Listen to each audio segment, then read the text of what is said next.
You can touch on the subjects in your living room with your friend when no one's paying attention. But if you have a large audience, it becomes very, very different.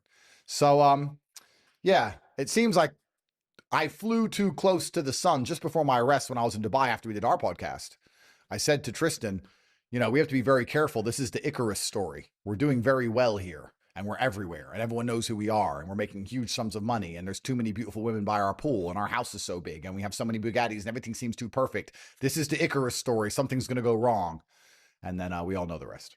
Did you ever think you'd be this influential? You've been at this for a while. I know you've been in the kind of internet world doing different stuff like entertainment, but did you ever think you'd be like this influential? It's a good question. Like you come to the US, everyone's fucking you and Tristan are like Batman, like, you know what I'm saying? Did you ever think that would happen? Well, the reason it happens is because so many people can't help but dislike me, right? It takes hot and cold air to create a tornado. It's not the fact that I have a lot of people who like hearing what I say. That alone is not enough to get the fanfare my brother and I get. It's that there's a contingent of the population which are just settled on the idea that we're the worst men in the world and that we're dangerous and that we're terrible. So you have these two polarizing teams, these two camps. It takes light and dark. It takes hot and cold. Like I said earlier about the reason my clips went so viral, some people would say he's 100% right. Some people would say he's 100% wrong. Mm-hmm. So I think I'm very good at saying things in a way which is as polarizing as possible, which puts me in this position.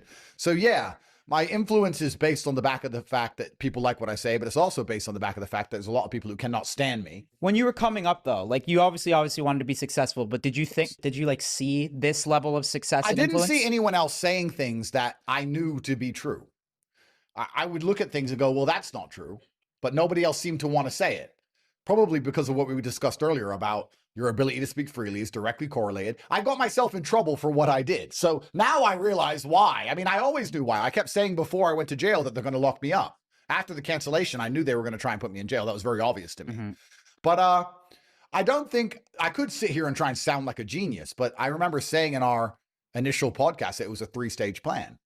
And stage 1 was to keep talking in a way that garnered me lots of attention, and then to get canceled on purpose, and then to move people from platforms which were not matrix controlled. That was the whole plan.